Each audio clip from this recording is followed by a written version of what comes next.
What's up? This is Rebel Radio. What up, what up? This is DJ Newmark. This is Peanut Butter Wolf. It's your boy. It's okay. Keep checking out Rebel Radio. Rebel Radio. This is Rebel Radio. We're in the place right here. Rebel Radio is going down. Would you say Rebel Radio? Oh, wait.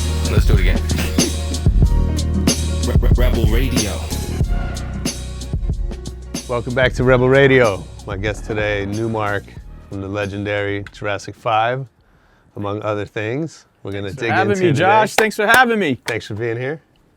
It's been a long time. And in fact, I was thinking about, I actually don't remember how we met, but I do remember, so in the 90s, when I was a journalist, I wrote an article for the very last edition of a magazine no one will remember called Bikini.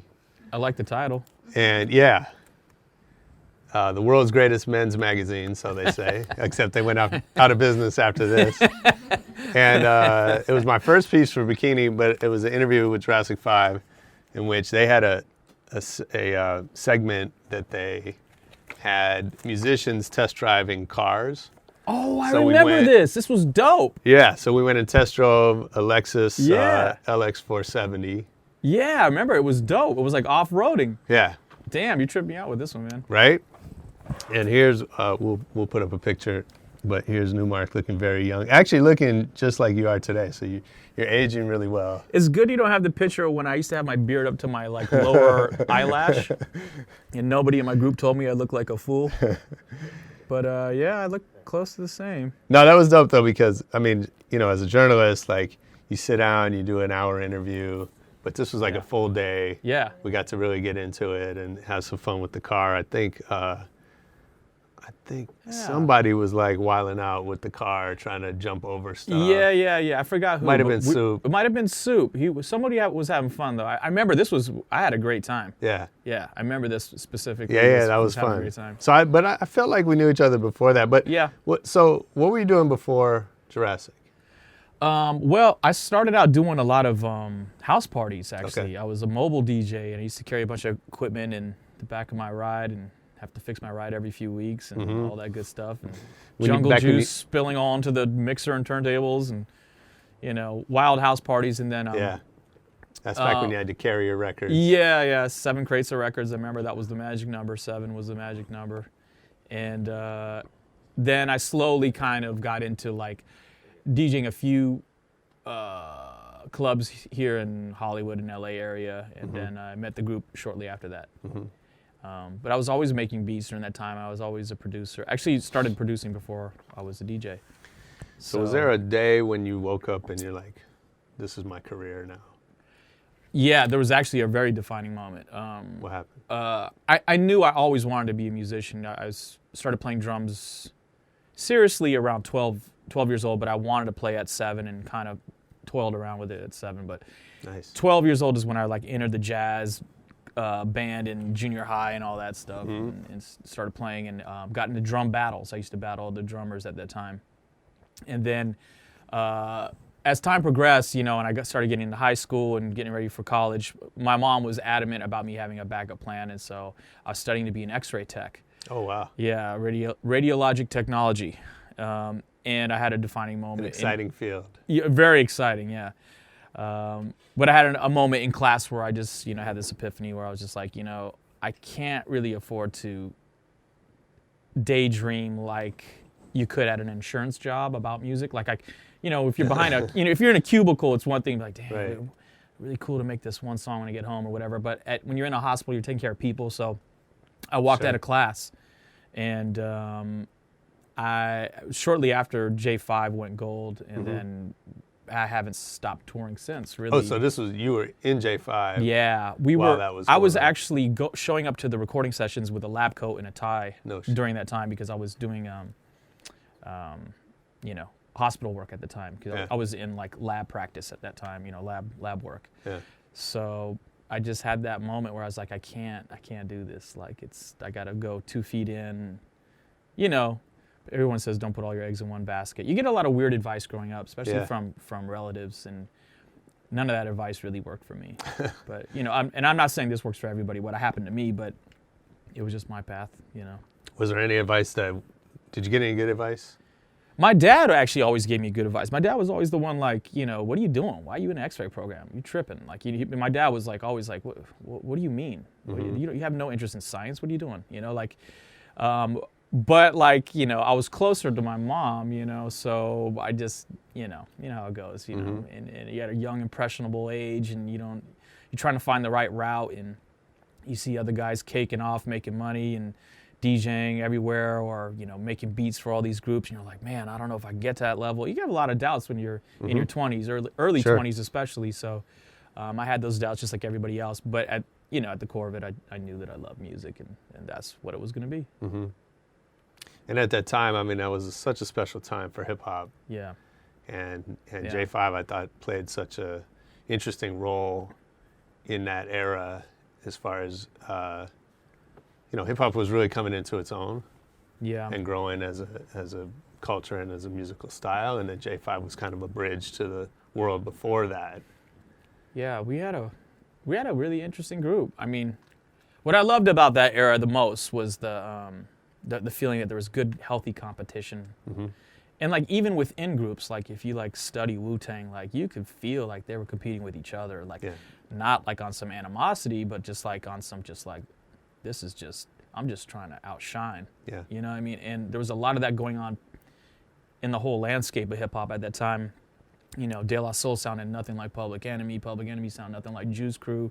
Juice Crew sounded nothing like Jungle Brothers. Jungle Brothers sounded nothing like NWA. I mean, it was just healthy, you know, just like everybody had their own style, and to bite would to be, you know, you'd be ousted if you're biting someone's style, you know? Yeah. You know, that's...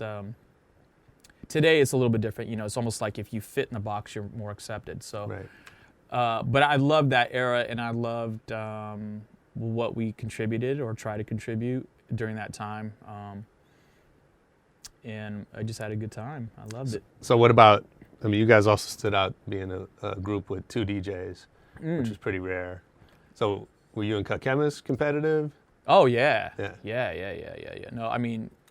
Yeah, yeah, for sure. Because it was like, okay, so like at that time, you got to realize like the West Coast cats who were like digging for records were trying to catch up to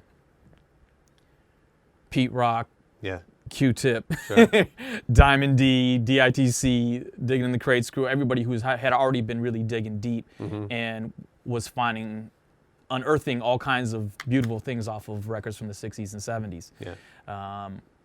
Jazz was in its own world, funk was in its own world. We hadn't even gotten to African, Ethiopian yet, and all the beautiful things that exist there. Yeah. So Cut and I were trying to catch up, and just trying to find the illest breaks possible, you know, going hard on 45s when really nobody on the West Coast was really going into 45s except for the cats that played Latin oldies, because they knew what was up, you know, the OGs from the east side here in LA. But in the hip-hop circle, nobody was really digging in 45s. Nobody was really digging in that way. So we were just trying to catch up, and we were catching up rapidly. But, yeah. So, like, in that, when you're at a fair, you're trying to, like, look what I found. Like, you got that? Damn, I've been looking for that. And there's, like, several times where I'd be, like, looking for a specific record, and there'd be a guy that grabs it right in front of me. I'm like, That's crazy. But, yeah, but that's what makes it fun, you know. It was a good time, you know, and digging is just a fun art unto itself. Yeah, so talk about that. How, you know, I think we've talked a lot about, as a culture, how much music has changed since the internet, since technology, all this. What about crate digging? How's that different today? I don't know. People get mad at me, but I kind of think it's almost it's close to non-existent today. Just because I'll say it's because there's a few things. Okay, so like when you listen to the joints that are really making it right now, this pretty much just 808, you know, and key sounds, you know. So it's a little bit more synthesized out these days, and the laws, or the lack of laws, I should say, of sampling have really hurt the true school golden era, whatever the hell you want to call that era of digging. So it's kind of been pushed to the back, or maybe it's on a little hiatus or whatever. I kind of feel like there's going to be a fusion between like what everyone says they miss so much about the 90s hip hop with this trapped out sound. I kind of feel like that's gonna somehow collide. You see anybody doing that or like showing signs of that yet? Me. Yeah. But I mean, I don't know. It's gonna be interesting because people are really scared of sampling. You know, like if you look at like De La's Kickstarter right now, they're like, we've sampled all our lives, and we've got in trouble for it in the past, and they're trying to steer away from it on their new Kickstarter. And congratulations to them, by the way. They've done an amazing job, and I've supported, and I've told my friends to support. But yeah, it's just a slippery slope, like it's really sad that no attorney wants to step in and say, hey, 1 bar sampling equals this much on the master side, this much on the publishing side. 2 bars equals, it should really be gridded out, personally. That's what I think. But I don't think any attorneys want to touch it because there's no money in it for them. So, now if you look at what's happening with blurred lines, right aside, it doesn't even have to be a sample. Yeah, it's just getting out of control, But, all that said, there's some really interesting programming happening, and I started seeing it when the dubstep thing really blew up. Like, it's like the progression of the sequences was really cool, man. Like, there's a lot of really cool programming going on right now. You see it in Skrillex, and you see it in all these cats, on the electronic side. And it's probably why the hip-hop, producers have fused with electronics so much, is because there's a lot of really interesting programming. In a new avenue. So it's cool. It's a good thing. So it's interesting to hear you talk about that because I think, there is this fusion happening. There's also been historically kind of a division between hip-hop and electronic music. Yeah, I was just thinking about that the other day. Yeah. Like I remember like back in the late 90s, it was like, Herb Magazine, they'd have their their dance section, electronic section, and they had their hip-hop section. It was very separate. Even when you go to a rave, they'd have the hip-hop room, and then you'd have, if they had a hip-hop room. Yeah. And then you had, like, this massive floor with electronic, but now it's like electronic music has really engulfed most of the buyers, or most of the listeners, I should say. It's fun. People want to have a good time, but all that's changing. It's always changing. But hip-hop is always finding its way to resurface and stir up a lot of noise. And it's raw. People, who have like a really good ear and like texturized music, that they gravitate towards the hip-hop. So that's what's up. Yeah. So let's talk a little bit about what you're working on now. I just finished the album with Slim Kid Tre from Pharcyde. And we had features on it, Diamond D's on the album, J Live, Durando, rest in peace, Del from Hieroglyphics, and Murs. So that's out, and it did really well for us, and we're actually creating another album. I'm getting ready to start a show kind of similar to this called The Hot Plate. Nice. Where I interview other artists from an artist's point of view. Because I have a lot of weird technical questions that I want to ask them, but I want to do it over their favorite restaurant, over their favorite dinner. And so it's kind of like we talk mostly about food, but then we talk a little bit about my nerdy questions about music and things that they've done and weird coincidences. So I'll be launching the Hot Plate very shortly. Nice. I'm getting my interviews intact, so I'll be calling you, Josh. I need some people. Yeah, for sure. Anytime. And then aside from that, doing a lot of touring with J5. We'll be playing in July here at the Nokia in Los Angeles for the LA Heads, and doing a short little West Coast run up and down the coast in July, and then we're off to Europe in August. Nice. And so is that a reunion? Did J5 break up? We definitely broke up for 7 years solid, and then we got an offer to play Coachella, and we figured, hey, if there's a place to do it, Coachella's the place to do it. And the offer was really good. And so how was that coming back together? That was the craziest show of my life, like by a long shot. I don't know if you've seen the new show, but I came up with this idea to, when I DJ by myself, I do like kids' toys. Like I set up the whole stage with kids' toys, and I rig them up into my DJ mixer and all that stuff. And so I used to pull part of that set into J5's DJ solo section of their show. when we reunited, I was talking with Cut, and I was like, instead of doing some small toys, let's try to do something big, So I invented like this big 5 foot by 5 foot turntable that was operational, and like could scratch and cut and everything. So wow. That one broke my back because it was 3 months of working with the set designer, the guy that was actually doing the physics and the geometry behind the whole thing. And that's crazy. We finally got to work 4 to 5 days before the Coachella show, and this is after months of working on it. And then we have Cut has this portable turntable that he's cutting around his neck, and I have a drum machine that I'm playing with him, and record necklaces and all this stuff.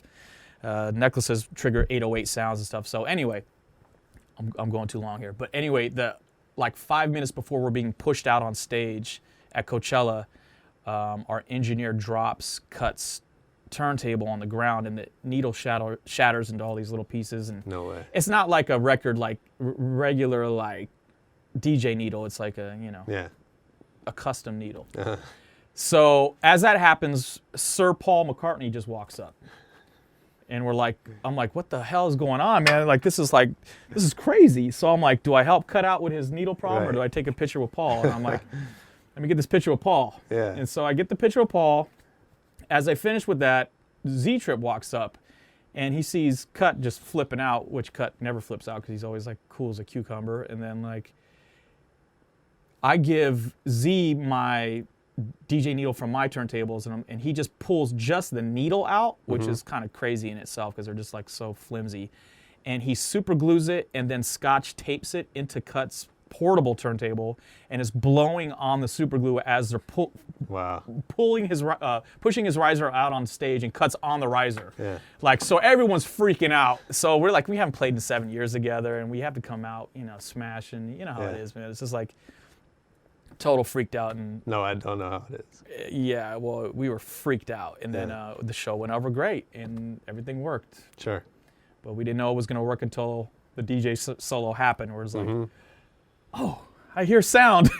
That's crazy. But yeah, man, it's Coachella was crazy.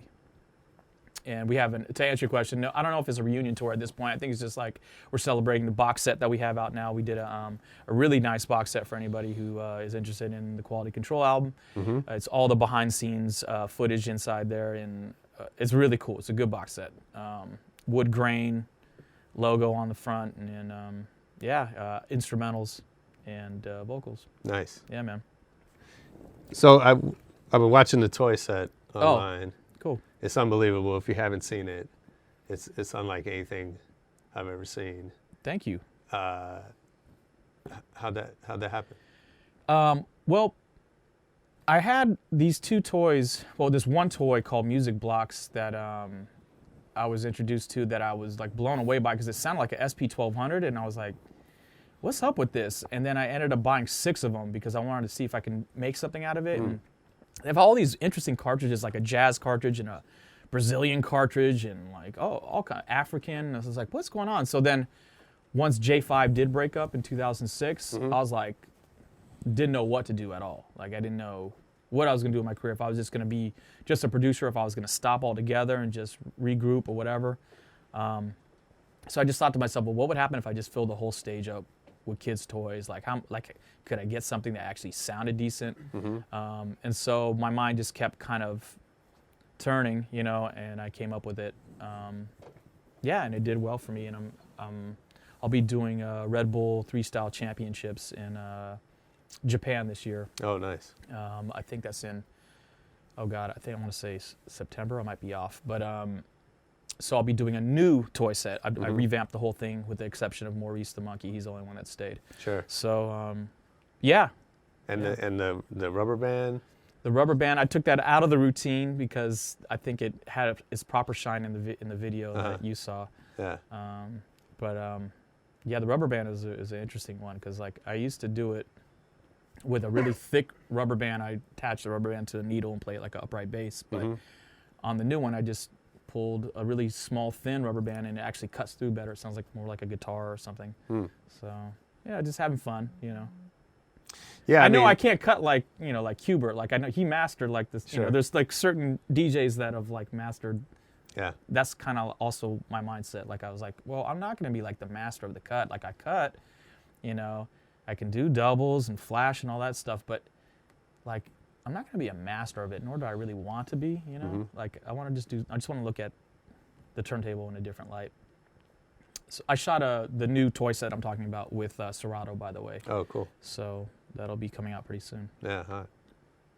No, but that I think is like, that's what's so interesting about DJing, music making in general, but DJing in specific is that, you know, you're always building on the last guy. Yeah. Right. And, you know, you obviously have this quest to innovate. Yeah. I mean, yeah. If there'd be one word I'd like to be associated with when I'm done with this, is be innovative, you know. Yeah, man. It's just funny though, because I like stumbled on the whole thought, like, you know, I'll never be a master of any of this though, because like you're always learning, you know. When someone says, oh, he's a master guitar player or pianist or whatever, you're just like, I just think about it for like a long time. I'm like, man, they'll never be a master. You're always learning with music. This is like an endless maze. So I think that's why I'm so attracted to it. So do you how much time do you spend practicing? Well, lately I haven't been practicing at all because I've been making a lot of beats. I haven't been. I will be at the end of this month when I go to Dublin to play the end of the month. But lately I've been back in beat mode, just like chopping up stuff. So, but when I do practice, I go pretty hard. I mean, you know, getting my sets together and trying to make everything touch. And I guess I approach it more like a producer when I plan my DJ sets. So yeah. Yeah, I mean, I think that's interesting. You know, again, if you look at what's happening in DJing today, like so much about it has gotten easier. Very you don't have much to carry so. records anymore. And I feel like I'm doing it the hard way, Josh. Damn. I really do. I always say it on tour. I'm like, damn, I'm lugging all this around, man. Yeah. Like, I'm doing all this. Like, is it paying off? Like, I always have to question. Like, you're constantly questioning yourself. Like, am I working hard or am I working smart? Which one is it? Like, you know, and sometimes you work hard, sometimes you're working smart, but... Well, but you could look at working smart as, I mean, I think there's a lot of DJs that are you just kind of press play. The equipment's not really Ableton doing anything. Like, you're not really doing anything on stage. You're just kind of letting the machinery do it for you. Yeah, I watched that interview with, I forgot his name, Benihana's son, Steve Aoki. Aoki on with Katie Couric or whatever. And I saw like he like broke down how he DJs, and I was like, that's interesting. Wow. So he has time to like, you know, do his hands and all that and dance or whatever. I'm like, that's interesting. Like, I just wouldn't, you know, I'm not dissing it by any means. Like, my thing is like, if you found an avenue and you're blowing up, man, hats off to you. You deserve every penny. But I just was like, wow, this is a completely different approach to what I do. I'm always like busy, you know, like working on something, you know. And then, you know, the crowd could look at that like, well, he's not paying attention to us, or they could be like, damn, he's murdering. So it just perspective, I guess, you know. Is that the same crowd, or Probably do you think that not. there's different audiences for? Well, no, actually, it kind of is. Like, it's funny, man, because like when you go to like if I play a festival, like it's. Everybody's there. They might know me and they might know Steve Aoki. You know what I'm saying? So like it's the same crowd. That's the funny thing about it, man. Like people just want to show up and be entertained at the end of the day. You know, so that's just the key. You know, like if I get like one or two people saying, "Hey, man, that was entertaining," I was like, okay, I'm on some sort of path. At least I got, you know. Because you and I have both seen lines wrapped around the block for some of the worst groups in the world. Sure. So I'm just like, as I keep telling myself, well, like if I could just find my audience, you know, I'm all good, you know. And it's been good so far. I've had like really, really cool people come up to me and great people on my site and everything. And I just try to keep doing something different and put out different projects and different routines and just try to stay busy. Well, we were talking about that earlier, right? Like you can't really predict what's going to blow up, what's not, you know? Yeah, man. There's only one time where I knew someone was going to be big, and I always talk about it was Kanye West. Like, 'cause when I was at, I used to work at a small record label called Correct Records here in LA, and the label had Cool Fash, who was from the Beatnuts, and who changed his name to Al Tariq, and David Banner group he was in on Correct was Crooked Letter. Oh, yeah. And then I signed an artist. This was in the early 96. I signed an artist named Grav out of Chicago, who worked with a bunch of producers out of Chicago. But like he did one beat with Kanye West, which was this ended up being Kanye West's debut on this label. And you saw it then. I was like, man, finish the rest of the album with him, right? and he did. Yeah. He did like 6 songs with Kanye, or 7 maybe. I don't know. I gotta look at that album. So that was Kanye's debut, and I was like, yo, we gotta sign this kid. Like, we gotta sign him. And they're like, I don't know. And then the label had some cutbacks, and then the label diffused, was gone after that. So. Yeah, and I was just like, and then I just saw his career take off after that. I'm like, damn, this is crazy. Like, he's on like a billboard with Madonna, and I'm driving to the airport looking at it, a billboard of Kanye and Madonna. I'm like, this is just wild. So Yeah. that was like really the only artist I've ever seen. I was like, yeah, he's gonna do it. He's gonna do it. And he had the confidence then when I was in the studio, because I would be in some of the studio sessions in New York, and he had a lot of confidence back then, a lot. And like, it's not, people can't say Kanye's changed. He hasn't. He's always been this confident. Right. That I saw from the beginning, and he deserves it. He deserves every bit of it. He's extremely talented. Was there? I'm sure there are folks you thought you were sure were going to blow up, and then they just didn't. A lot of them. Grav included, the artists that I signed. Yeah. A lot of artists growing up that I saw, like, that were on 12 inches that we used to get in. I was like, wow, this kid he could spit, man. This kid is going to go far. And it just, what I learned over time is like, well, especially now, in the 90s it was like the skills to pay the bills. Now it's like, doesn't have anything to do really with skill. It's like, it's more like, shock value and beauty. And talk about that. Might be the pills to pay the bills now too. I don't know. With the whole drug thing and the Molly and all that. No, I don't know, man. I don't know. Well, you said I think it was DJ Times. You said that you didn't think Stevie Wonder would probably get signed today. I don't think so. I think they're really interested in pop artists right now. Not that Stevie didn't go pop, because he did, but I'm just saying they're also very consumed with how people look and their image right now, which is unfortunate, because like Janis Joplin, like, she'd just get up and do her thing, and she'd make you feel her, but they're not. They're looking at the full package right now. And when I mean full package, I don't mean full package musically. I mean full package as visual candy. And then, if the music's good, we can make it work in these channels, as long as it fits in the Power 106 box, or the, K-Rock box, or wherever it's going to go, Clear Channel, whatever. But it's just, that's not a negative thing. I'm not trying to be negative. I'm just saying that it's just different. So, are there people that influence you that are not, that are in that group? They're not famous. They didn't maybe have the full package. Oh, I imagine there's a lot if I would sit and think about 12 inches. But I mean, one of the first real big influences for me as a producer was Molly Mall. He put out a song called "He Cut So Fresh," and I was like listening to the drum programming on that, and I was like, this guy is out of here. He's incredible. And of course he had the bridge and all that before. But when I heard "He Cut So Fresh," I was like, this is just so raw. And like Molly, didn't become like a superstar, but he's very well known, obviously, in the, hip hop circles or whatever. And a lot of debate as to what he produced and what he didn't, but I could tell his sound, You could tell someone's drum programming in their feel in their pocket. So there's a lot of Molly Malls in my in my crates for sure. No, I think most of my influences were cats like that. Yeah. Cats that have raw production, and whether it be RZA all the way down to Prince Paul, whatever it is, whoever it is.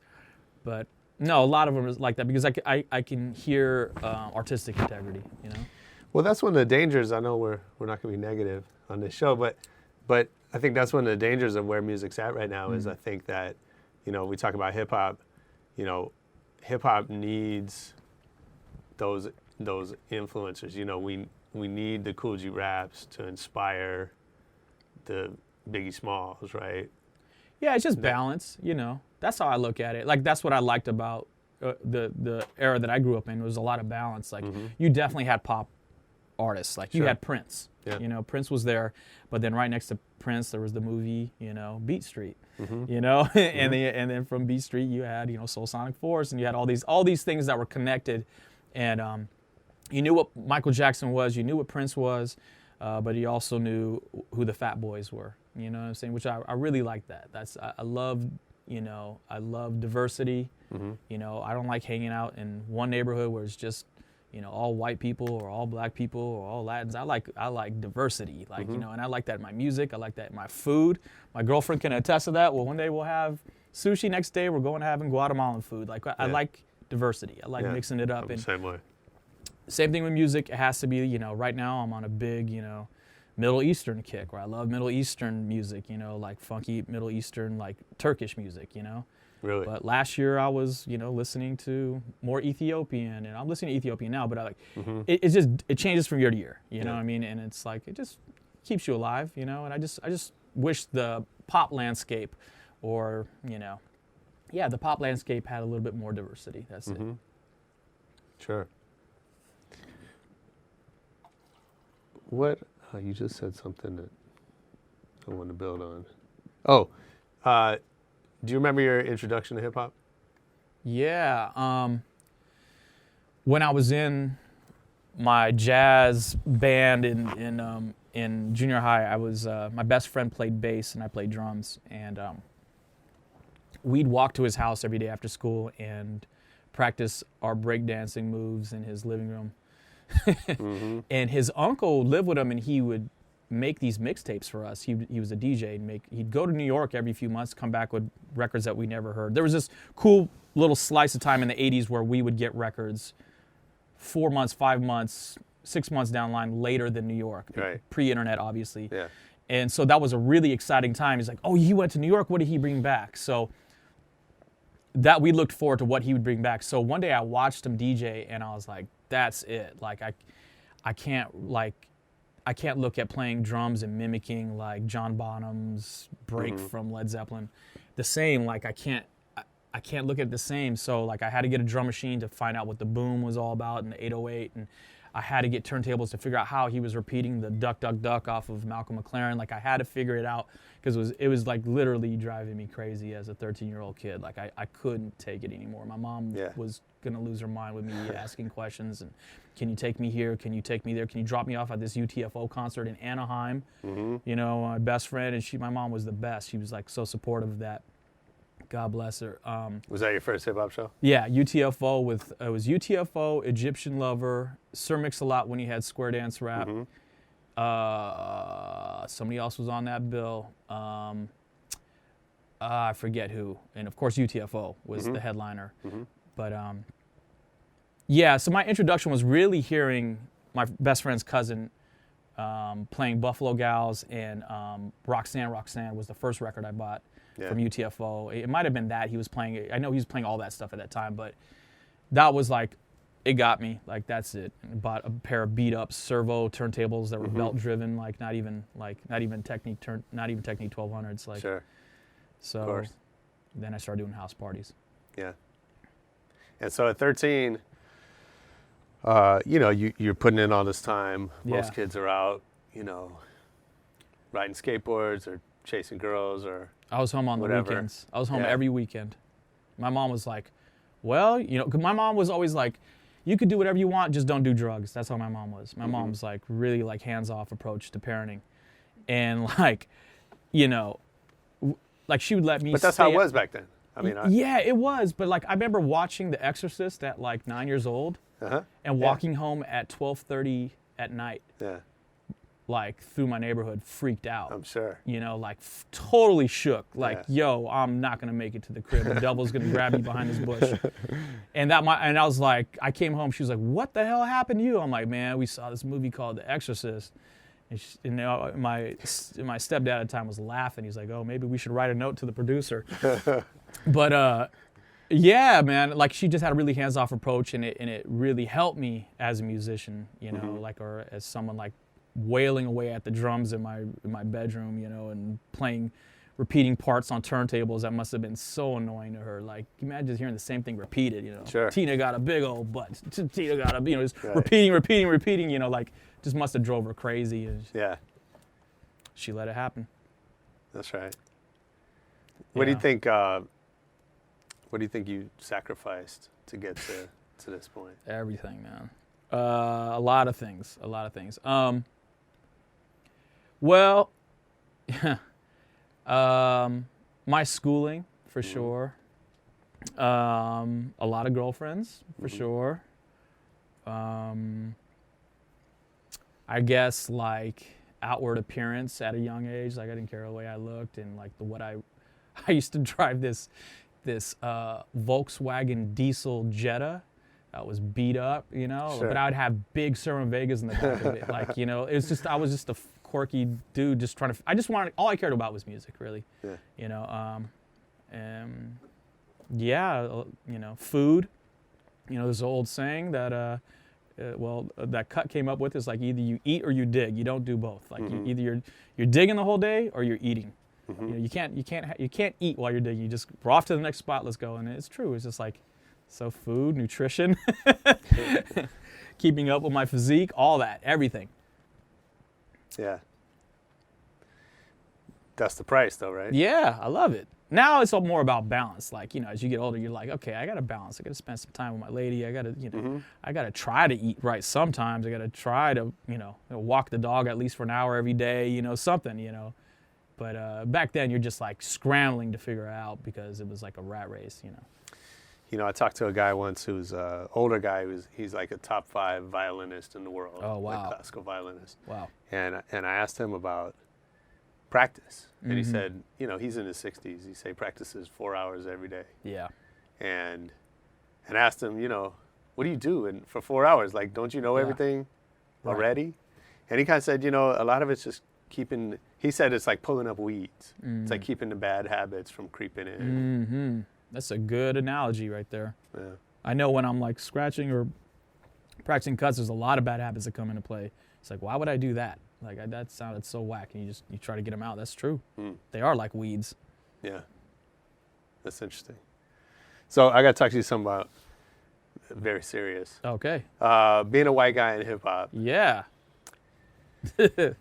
Who did you get mistaken for? Oh.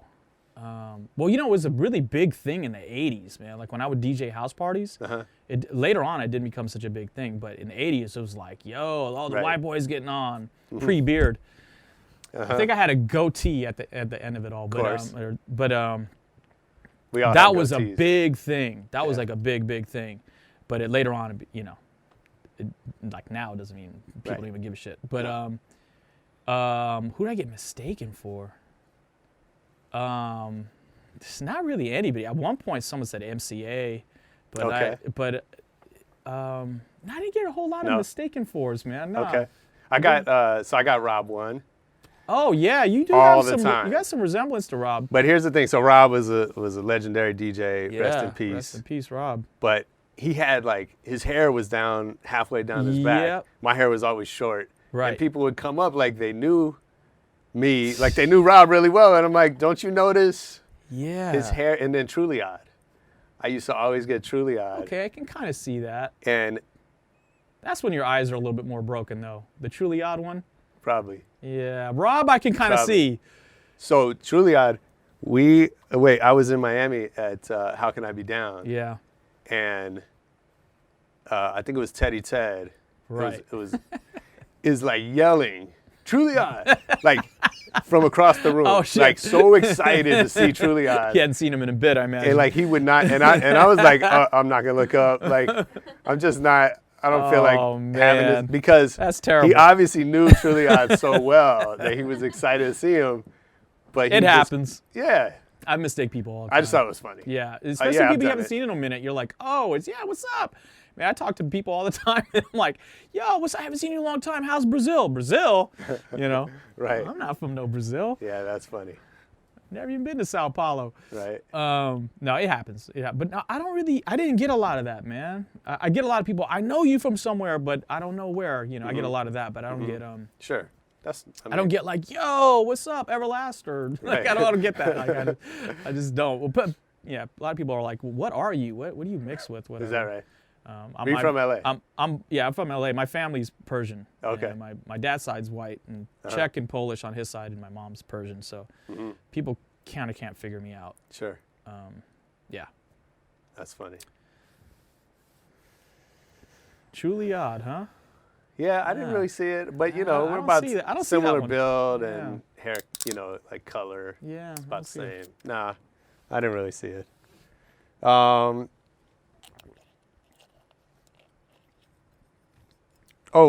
got a Twitter question. Okay. These are usually very interesting. Yeah, this is from a guy named Shark Fico, and the question It's is already good. exactly. Question is, how did What's Golden come together? Oh, that's actually my favorite song that we created. Okay, so that's actually my favorite album. Usually, you know, you have your first album that everyone likes, and then the second one, everyone's like, it's garbage, whatever. Right. But that album was when I was like, I came into my own as a producer, which is part of how it came together, because the first album, we had a lot of like breaks, you know, we were still high off of the finding breaks thing, you know, and finding loops, really.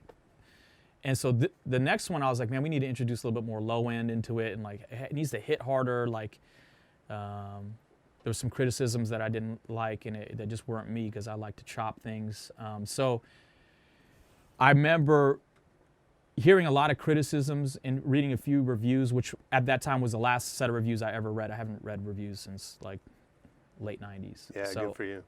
So I was like, okay, I took some of it with a grain of salt, but then I just really went hard on beats, and I had one part of it chopped up, and the guys heard it, and they were like, what the hell is that? And I was like, man, I think we could work this, man. It just has to be the right hook. And the guys just started like not making sense over the beat, like just kind of like da-da-da-da-da, you know, just kind of mumbling, you know, oh, da-da, what golden, you know, they're just kind of saying things, and all of a sudden I heard gold. I'm like, oh, what's that all about? I'm like, yeah, that'd be kind of cool. And then it just slowly shaped into the hook, and then the verses came together, you know, the way they always do with J5. There's just one guy just writes something down, and it triggers the next guy to write something.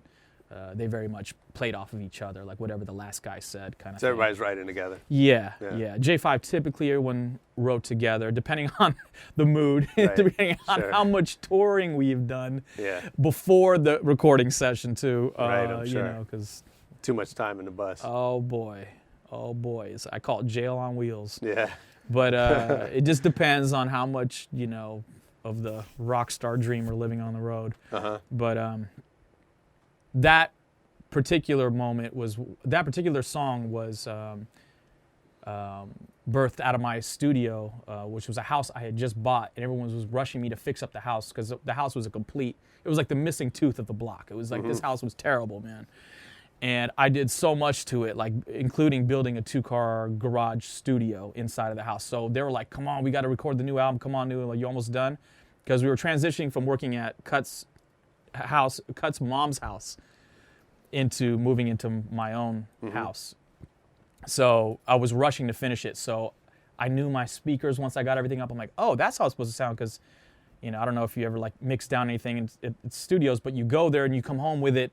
Right. And you're like, damn, it sounds whack on my speakers. It's muddy as hell. Where's the hi-hat? Everything's, well, I got to turn this up. And you just get all super, you know, pissed off, and you got to go back to the studio, do a recall back in the days of the boards, all that.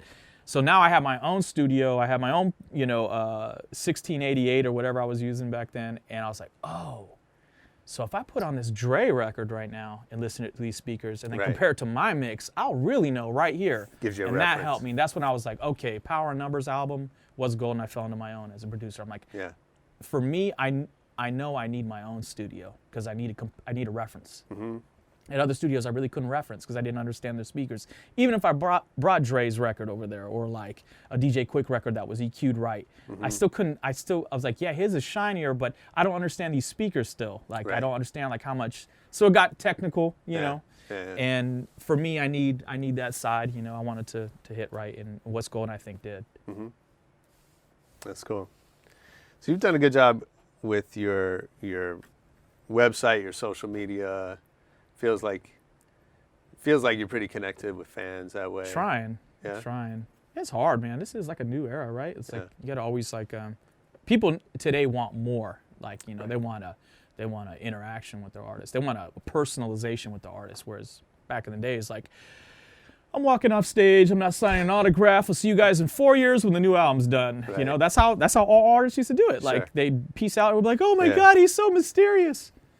Now it's like, what the hell is mystery? People don't care about no mystery now. They want to go on a date with the artist. You know, sit on his lap, suck on his neck and shit. Like, it's just ridiculous. Like, but it's dope in a way because, like, if you looked at going back to De La's like Kickstarters, like one of the packages is Maceo will DJ with you guys, and like another one is like go toy shopping with Dave. Like, that's what people want. They want a human experience, and they want that, and they want bundles. So if you're selling an album, they don't care about that 99-cent download. They want the album bundled with a USB stick, bundled with a T-shirt. That's one tier, $29. Another tier, like this one. Yeah. The flash drive cartridge. Yeah, DJ Needle cartridge. Dope. So yeah, people they want something tangible. They can feel, touch, whatever. Yeah. Well, it's funny. That was the argument that the labels made when downloading first started happening. Is like people want a package, and it's true, but they didn't necessarily want that jewel package of a CD. I remember seeing that firsthand when we were at Interscope because they were freaking out. This was right around the time What's Golden came out, actually, and you know, homie from Metallica, the drummer, was fighting it. You know, and everybody. It was just like, and I was like, man, I was watching it and I couldn't figure out like which you know side of the fence I wanted to stand behind. I'm like, damn. But what ended up happening is them dismantling Napster just ended up shattering into millions of little Napsters. Yeah. And, you know, they were just sticking to that old music model, and it just didn't work, man. It's really interesting, man. You see where it's at now. You know, it's a very defining point in music history. So how does that change your process? I mean, it sounds like, you know, you've been in the studio since you're 13, practicing and really focused internally. It gets a little depressing, I can't even front, because like when I'm making a beat, like even, I'm like, okay, who's this beat gonna go to? Right. You know, like I'm trying to figure out like what's the cadence of the rhyme over it? Like what's you know, I'm a producer. Like I don't like making just beats. I like to produce. Like I like, like when me and Slim Kid Tre, like he started writing some of his stuff from Portland because that's where he lives, and sending it over. I'm like, man, I just can't feel it. Like I just can't. The cyberspace recording thing ain't me. Like I can't even. Like it ain't me. It does. The suit don't fit. Like so. Right. Because you guys don't have to even see each other. You can just transfer files back. Well, and forth. I'm like, you know, it needs to go da da da da da da da da da da da. Like I'm that dude. Like the cadence needs to be different on, you know, the pocket needs to be different on the rhyme, and the hook should be more spread out. I'm that guy. So he had to fly in for it. So like to answer your question, like it's made it difficult because you don't know where things are gonna live, like, and you don't know how you're gonna sell them till like almost like you see the whole thing in front of you, and you're like, okay, I really need to just divide up all 10 of these songs, like, which is what I did with Broken Sunlight, hence the title Broken Sunlight. Just broke everything up, like, okay, that's a 10-inch right there, that's 2 songs, Aloe Black and Charles Bradley, boom, done, you know, okay, but that's Quonic, that's that Latin shit, okay, boom, done, you know, that's Bumpy Knuckles and Large Professor, that's that New York banger shit, okay, and you just start going, at one point you go, okay, this is what the project needs, you know. But it's difficult because with Broken Sunlight, were you just sending tracks out and then you're getting finished vocals back? It was both. Okay. Some were recorded in my studio. You can see actually a lot of the process of that on my YouTube channel, on DJ Newmark's YouTube channel. You can see some of the recording experiences, like Large Pro recording vocals in my studio, playing beats for him and him nodding or going, no, that one, this one, you know, like I like that. Like I'm like, oh, his hi-hat is over here. Like, I tried to get Diamond D on the Broken Sunlight album, but he was like, no, I want something harder. I'm like, and what I gave him I thought was perfect Diamond D, like DITC stuff, but he wanted some raw shit. So when I recorded with Slim Kid Tre, I gave him the King beat, which is really, you know, raw. But no, to answer your question though, I mean, it makes it difficult to see where things are gonna live, because back in the day you would just record an album and go, here you go, label. Right. You know, like you didn't have to think. Now you got to be the A&R, the head of video photography, the fucking, you know, artist babysitter, the engineer, the mix down, the mastering engineer, you know, the fucking come up with the concept for the video, the social media expert, you got to be everything. You got to, just putting on hats all day. Like, here we go. What's the hat? Here we go, right. Chef. And it's just like, sure.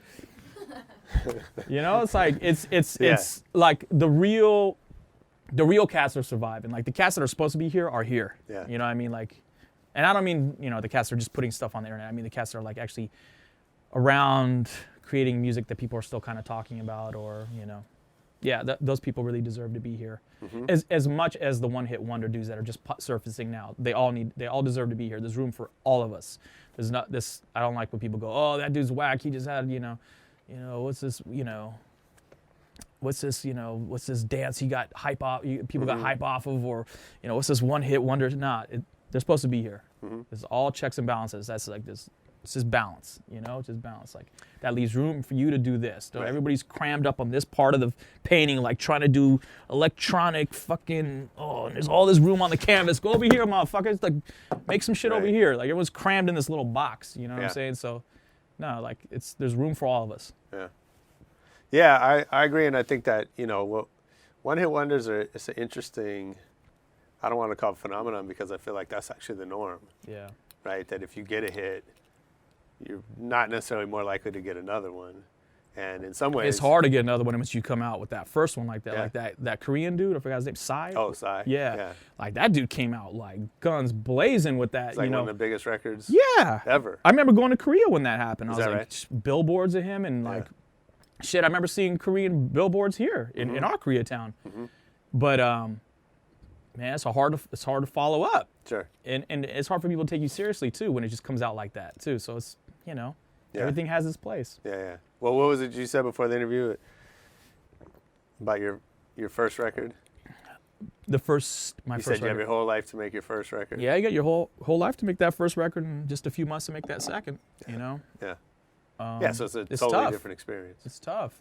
It depends how engaged you are too, because those 3 months you have to make your second might be the most powerful months, man. I've come up with shit in 8 hours before I couldn't believe I did, And then again, I've sat yesterday. Perfect example. I sat the whole day making a beat. The shit was whack, and it's just like, okay, that's cool. I'm getting back in the groove of things. Like I know where not to go, and like this is an old pattern I'm following right here. I need to switch it up. It's just not taking it too seriously and just have fun creating kind of thing. Sure. Yeah.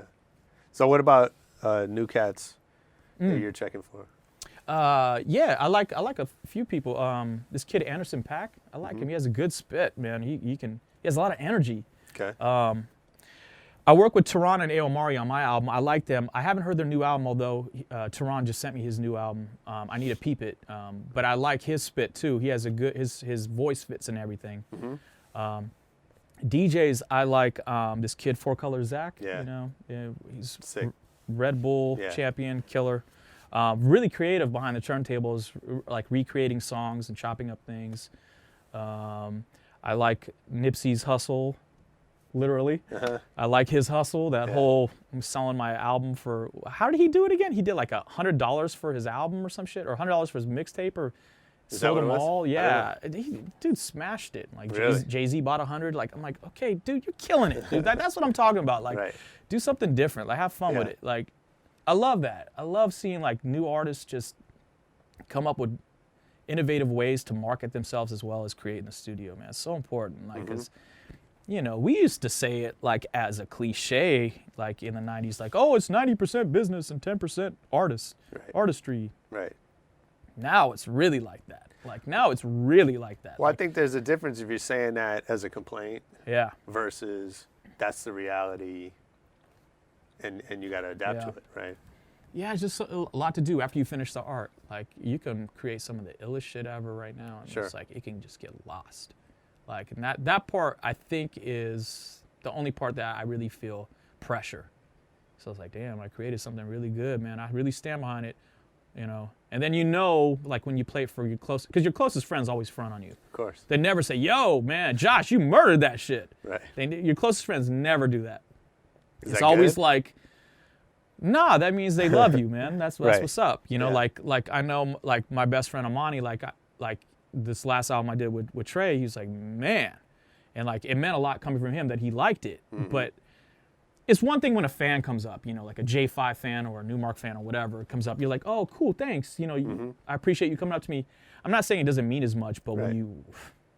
when it comes from your homie, like the people you grew up with that Sure. watched all the steps they're gonna be hard on you. They're gonna be like, yeah, it's all right. It's all right. Yeah, yeah, it's okay. Yeah, that set could have been better. And I've been told that millions of times by my friends. Yeah. Like, that set was good. It was okay. You know, but when you do something good, you're like, okay, I connected. Like, that's what's up, you know? Are you so hard on yourself, or Yes. are you able to enjoy You don't it? have to finish the rest of the question. Yes, I am. All the way down. But do you ever come off stage going like, Yeah. that's what I wanted to do up there? Not as much as I should be. Okay. Not as much as I should be. No, not really. Because there's always like a part where something fell down.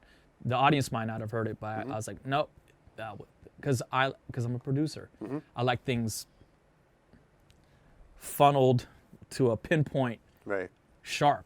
Yeah. Like, you know what I'm saying? Like I would when I record. But when you're live, you don't have that luxury, so you have to get on that first take. Right. And when you fuck up, you got to keep moving and catch up to your mistake. But I mean, there hasn't been, you know, it's not like I flub it up so bad that I'm just like, fuck, walking off stage crying or nothing like that. But it's like, you know, like, damn, that part I could have been a little bit louder. That part could have been a little bit lower. That part could have been cut a little bit sharper. That, you know, just little stupid things that only a producer would have in his head when he walks off, you know. Sure.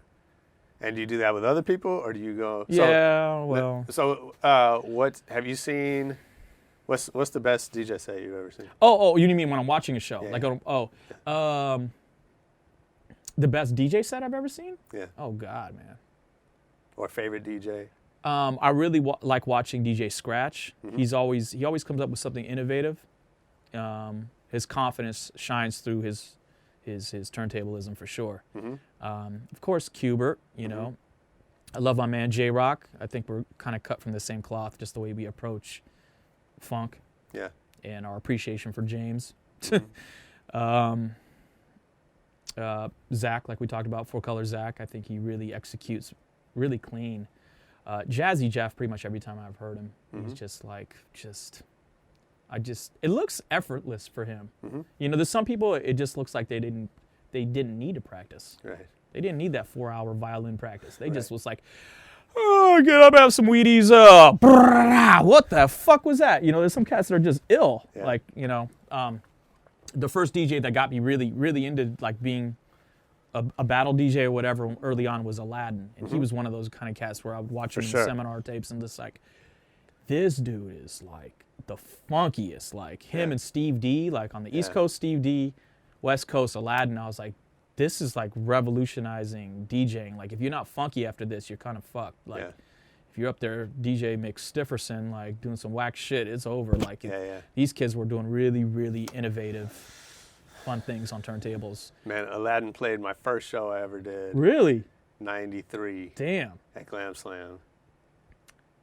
Smashed it. Yeah, he's ridiculous. Yeah. He's ridiculous. So yeah, he's probably my biggest DJ influence, for sure. That's dope. Cool, man. That's all I got. Thank you for doing this. It's a pleasure. Thank you for having me. Thanks for being here. Yeah, good seeing you. DJ again, Newmark, too. check him out online. Check out Broken Sunlight. Yeah. Watch for the new. Do we have is there a title? It's going to be the Slim Kid Tre and Newmark project's going to be called TradeMark. So hopefully we'll have an album in October or something like that. Nice. So we're just working away at it, and yeah, man. Dope. Yeah. J5 will be on tour. I'll be on tour as well. Thanks for having me, guys. We'll be there. My man. Right on.